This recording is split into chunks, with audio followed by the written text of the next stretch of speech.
Hello there and welcome to Monday in Parliament. Coming up in the next half hour. Following a Supreme Court ruling on housing benefit, Labour urges the government to scrap the policy the opposition calls the bedroom tax. Surely it is now time, finally, simply to abandon this hated measure. Absolutely. MPs are told it could be months before we know for certain what caused last week's Croydon tram crash, and calls for tougher penalties for those who injure police animals. It's time that we stopped treating animals like some commodity, like a laptop computer or a mobile telephone. But first, Labour MPs have again urged the government to scrap housing benefit changes which they've dubbed the bedroom tax.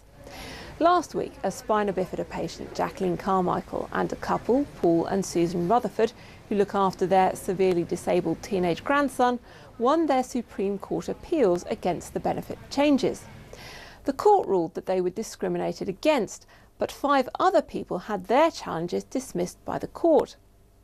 Labour called the Minister to the Commons to explain what would happen now. Since we introduced the policy, it's saved over £1.5 billion, and the number of households affected by the policy is going down. We, of course, operate a number of exemptions to the policy, and these include all pensioners, households with a dependent child receiving the middle or higher rate care component in DLA, households where an overnight carer is allowed for the claimant or partner, households where the claimant or partner is a foster carer, and households with an adult child who is in the armed forces and who is deployed on operations. In addition, we provide local authorities with funding to provide discretionary housing payments to claimants that they evaluate as needing additional support with housing costs. He welcomed that the court had found in the government's favour in 5 out of the 7 cases. Damien Green said in the other 2 the government would comply with the judgment. But Labour didn't think that was enough.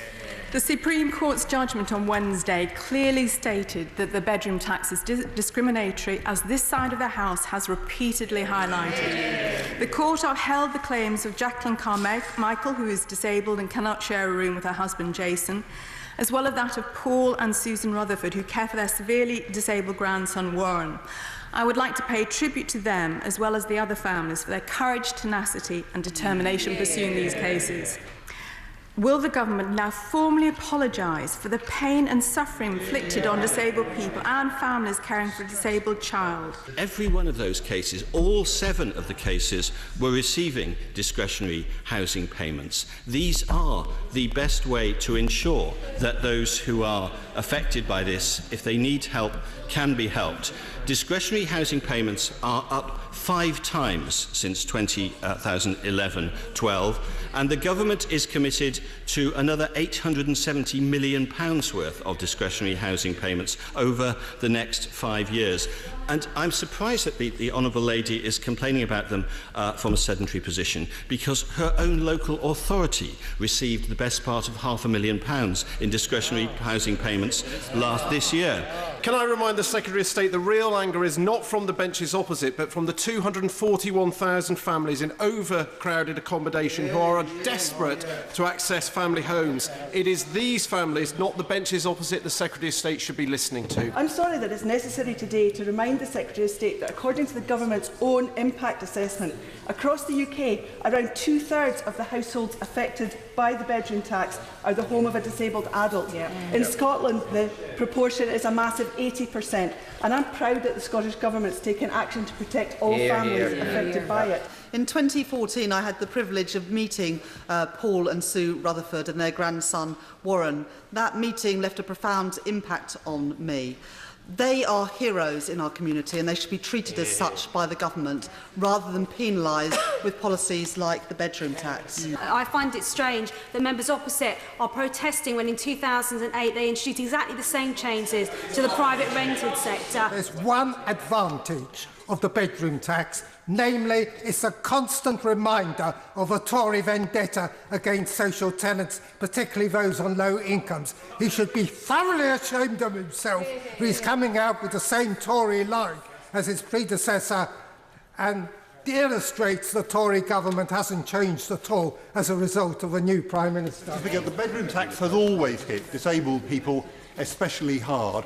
More than any other single measure, it's driven the increase in food bank use and in penury that we're seeing in communities up and down the country. Surely it is now time, finally, simply to abandon this hated measure. Absolutely. Can my right honourable friend, the Secretary of State, confirm to the House that disability spending will be higher in each year of this Parliament than was the case in 2010?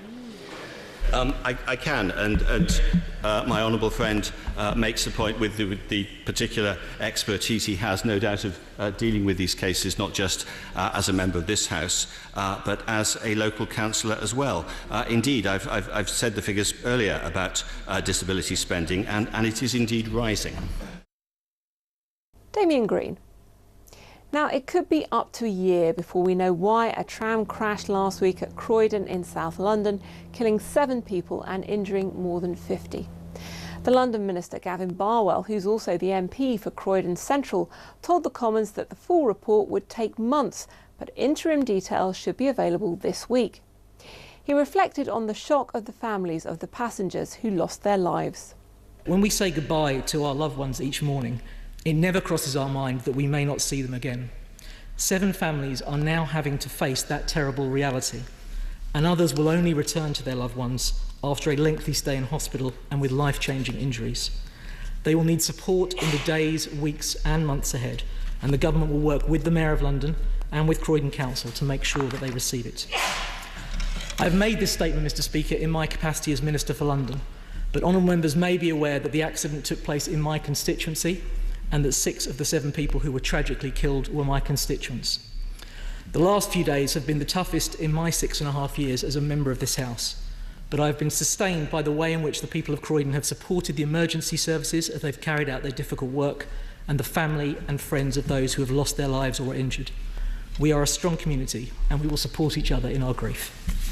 Yeah. Order. Just before I call the Shadow Minister, I'm most grateful to the Minister for his statement in terms both of the content and the way in which he delivered it, and I feel a duty to inform the House that 2 commie chefs in the service of the House were amongst those injured in the tram incident last Wednesday. On behalf of all colleagues, I have written to both to express the hope that they will enjoy a full and, if possible, speedy recovery.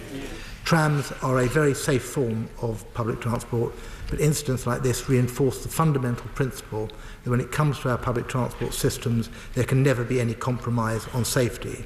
It's essential that the investigations examine whether there were any organisational as well as individual errors or omissions which contributed in any way, and whether there is any prior evidence or concern that such an event was possible or likely. In those circumstances, it would be critical to understand why and how any such prior warnings were not recognised and acted on. I would like to say to the Minister that many of my constituents who do also use the line, because part of it runs along our border, have contacted me in the last 4 or 5 days to say that they have felt in the past, not on Wednesday but in general, trains approaching the Sandilands Junction through the tunnel to the south have been running at what felt to them like very rapid speeds. And I wondered if the Minister could confirm to the House that that is something which the investigations will cover, and if there is, as the Shadow Minister said, an opportunity to install some level of either warning system or automated braking in other trams, as well as the ones in Croydon, to prevent a repetition. I believe tram users would find that very reassuring. We do need the inquiry to conclude as quickly as is reasonably practical, because once the system starts going again, once the tram system starts moving again, people who use that system need absolute reassurance that it is safe. And can I ask the Minister whether the inquiry will be looking at other recent incidents on the tram network, such as a recent impact between a car and a tram, just next to the Sandilands tram stop, again, just a few weeks previously, which does flag up that there have been other incidents which should cause concern for the safety of people who are using the system. What was so particularly shocking about this awful, awful tragedy was because light rail is such a safe form of travel, with 300 million passengers carried in this country every year. The last passenger killed on a tram, thankfully, in this country goes back to 1959. And it was clear, Mr. Speaker, that this was one particular incident on one particular part of track. And without asking the Minister to speculate in any way, can he assure the House that, as well as looking at those incidents of the past, that in finding what went wrong here, whether it be engineering or human or both, that actually he will then also make it clear with colleagues that light rail remains a safe form of travel elsewhere, to encourage his constituents and others to keep using the wonderful tram system that so badly failed people on this rare occasion. You're watching Monday in Parliament with me, Alicia McCarthy.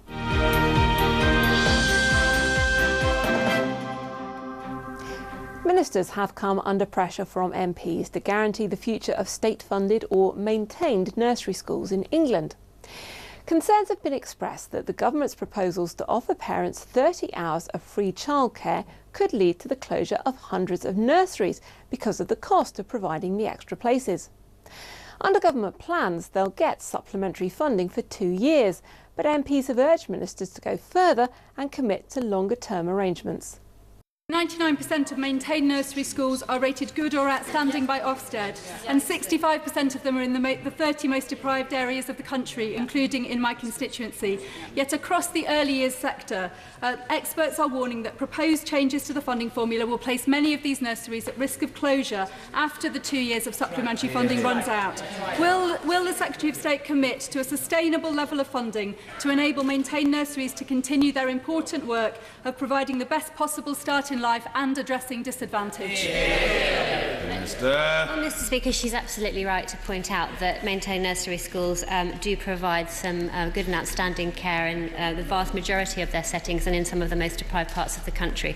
That's why we've said that we're going to protect their funding for at least the next 2 years, and then we will be, and we'll say more about that funding very shortly when we respond to the early years national funding formula consultation.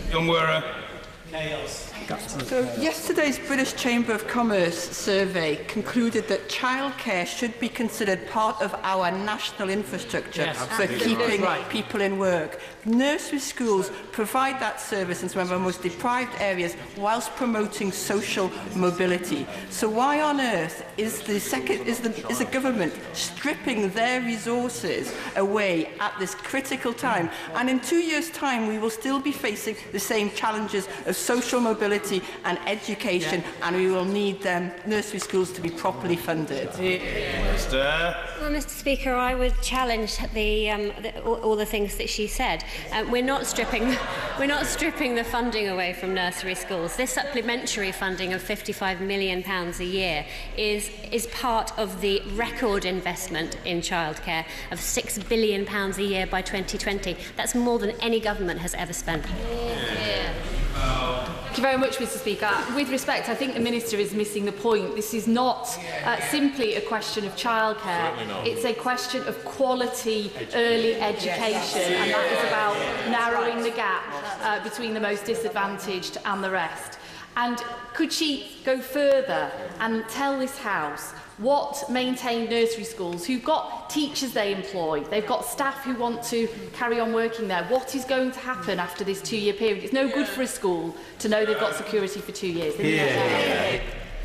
Well, Mr. Speaker, I'd say that we've made 6 billion points as to how important we regard this sector. But actually, she's right that the sector does need to know about their future, but it doesn't make sense to make decisions about the future funding of maintained nursery schools before we've consulted on what that future should be. And we will be consulting on that future, and we will be making an announcement shortly. I'm so pleased to hear the Minister that she understands the real difference that local authority funded nursery schools provide, and that a plan to sustainably fund them beyond 2 years is imminent. Can I just add my calls on behalf of Homerton College in my constituency? That announcement cannot come too soon. These children are vulnerable and they need a secure future.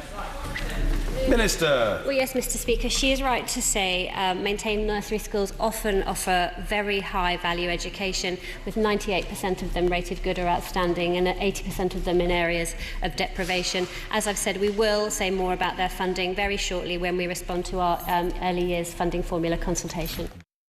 Well, staying with education, the Education Secretary has told MPs that young people who wanted to pursue technical education routes were failed for decades by poor courses with weak business links. Justine Greening said the state of vocational training was not acceptable and has vowed to create a new gold standard to improve provision. Opening the debate on the technical and further education bill, she insisted it would build on the recent expansion in apprenticeships to improve training for young people. For most young people, they will not necessarily go down an academic route, and they will choose to go down an education route that is more technical in nature. And despite that fact, for decades, that technical education route open to those young people has often lacked sufficient quality, and it's also failed to offer a proper high quality pathway into the world of work, and that's not acceptable. And if we're going to create a country that works for everyone, then we believe it's time that we gave technical education the same focus that it deserves alongside our schools and academic education reform, so that the people who choose to pursue this route have as good a chance at getting a highly skilled career as someone taking an academic route. I myself needed a second chance at education, and I know that many of my colleagues on these benches have experienced the transformative effect that technical and further education can have on the lives of young people and on learners at all stages in their lives. That is why we on this side of the House see this bill as a missed opportunity. We know that Britain needs a highly skilled, highly trained workforce to succeed in the economy of the future, especially following Brexit and with the productivity gap we face. This government have done nothing to provide technical skills, and that colleges have faced dramatic cuts to their budgets, and it's an audacity for them to stand at the dispatch box and say that when they failed. In fact, they only put technical within this bill as an add-on. It wasn't even proposed to be in there in the first place. Angela Rayner. A minister has described the situation in a makeshift refugee camp on the border between war-torn Syria and Jordan as horrendous. But he told a committee of MPs he hoped aid would soon reach an area known as the Berm. The camp has grown up since Jordan closed its border after a car bomb attack in late June. Nearly 5 million Syrians have fled their country to escape the fighting there. A senior aid worker described to the MPs the scale of the problem. The situation in Lebanon and Jordan is not stable. It's very we're very concerned about growing tensions between Syrian and local populations, and we're very concerned about the long-term economic sustainability of Syrians in the region. Very obviously, unless we have peace in Syria, the problems will continue to grow, and I don't believe that we will have enough humanitarian aid to be able to solve those problems. OCHA have suggested that on aggregate, 50 families an hour are continuing to be displaced from Syria, so they have to go somewhere. Yes. We know that as soon as families have enough money to leave places like Lebanon, they will leave. They're in a desperate situation there. They either want to go home, which is not an option, or to move to a third country. That's not an option for those on the Syria-Jordan border. What's your current assessment of the situation, and do you think that the Jordanians are doing enough? We're told, for example, that individuals are still not allowed to cross into Jordan, despite there being capacity at some of the camps in northern Jordan, and there being potentially a security apparatus there to check people. What's your assessment of the situation, and what's happening? Assessment of the situation. Firstly, absolutely horrendous situation for the people stuck in the Berm. So they're stuck in a no man's land. By definition, almost all those people have been pushed there by conflict. There will be people coming from Daraa because they've been driven out by barrel bombs fired by the regime. There will be people moving into the Berm who are fleeing from the Islamic State in Raqqa Deir ez-Zor. And even those people who've simply been displaced by instability are living in very, very testing conditions in an arid area with very little protection and very little access. So that's the first thing. It's a horrendous situation. Aid was urgently needed, he said. In order to do that, I was hoping to turn up today and say that we would manage to get the assistance through tomorrow. We are managing to get the international community. I don't want to be too pompous by saying we and implying that Britain alone. This is really something primarily led by UN agencies, but there is an international NGO that is currently managing to get a small amount of assistance through to people on the other side of the Berm. But we currently have the framework of an agreement with the Jordanian government. We have a location identified which is close enough to the internally displaced people so that they can actually access it, so that when the food is deposited there, they can actually move to that area and pick it up, but far enough from them to address some of the security concerns of the Jordanian government that doesn't want to create a new settlement around the drop-off point. We are currently facing some last-minute negotiations around border security, which has delayed what I hoped would be an announcement tomorrow. But I'm confident that imminently we will have an agreement with the Jordanian government to allow us to move that aid across. Okay. How real do you feel the threat is that the President of Lebanon could forcibly return refugees to Syria? He's clarified since that any move that he would make on refugees would be made in consultation with UN agencies, which reassures us, because the UN agencies operate very clearly within international humanitarian law and would not cooperate in anything that broke international humanitarian law. Thirdly, the Foreign Secretary was able to speak to the new President of Lebanon. It was a warm conversation which we were able to re-emphasise our concerns on that. So I think at the moment we're cautiously confident, but I don't wish to pretend I have a crystal ball. Rory Stewart. MPs have been debating whether or not police dogs and horses in England and Wales should have the same legal protection as police officers. More than 120,000 people signed a petition calling for tougher penalties following the stabbing of a police dog called Finn in Stevenage last month. Attacks on police support animals are currently considered to be acts of criminal damage or animal welfare breaches rather than assault. The MP putting forward the debate said the law should reflect the status of our brave and courageous animals. This petition we're considering today is asking that police animals be given enhanced legal protection, and the petition itself references legislation that was introduced in the United States. Whilst that specific legislation looks at giving animals the status of police officers, I think that would be unlikely to be considered in this country, and so, Mr Crosby, I'm going to concentrate today on how we look specifically at legal recognition for service animals injured whilst doing their duty to help keep us safe. At present, there's no specific offence or penalty relating to causing harm or death to a police animal.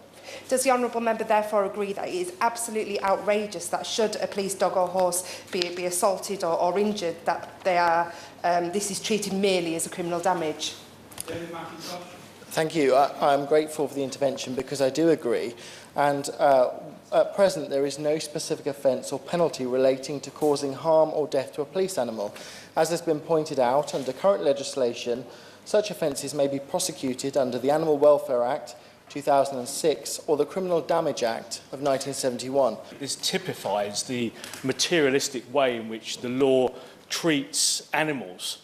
We see it with dog theft and we see it with attacks on dogs that are police dogs. And so perhaps would you agree with me that it's time that we stopped treating animals like some commodity, like a laptop computer or a mobile telephone? I note the government's response states the maximum penalty for these types of offences is 10 years. But figures supplied by the House of Commons Library state that in the year 2015, the average custodial sentence for prosecutions under the Animal Cruelty Act 2006 was just 3.3 months. And the average fine was just £244. Indeed, custodial sentences applied in just 10% of convictions. I think a new offence would help empower the police to seek prosecution and indeed provide clarity for the Crown Prosecution Service. There are 1,900 police dogs in the UK. 781 of those are specialist dogs, whilst 1,119 are general purpose dogs and carry out tasks that are often simply beyond their human counterparts. In West Yorkshire fairly recently, 2 police cars were rammed by a vehicle and the driver ran off evading arrest. Police dog Tia was able to track the offender and found his discarded hat. From that hat, a DNA sample was obtained and matched and the suspect identified. Police dog Ty tracked and located an elderly lady living with dementia who had got lost in freezing weather. Officers were adamant that had Ty not located her, she would have not lasted much longer exposed to the harsh weather conditions.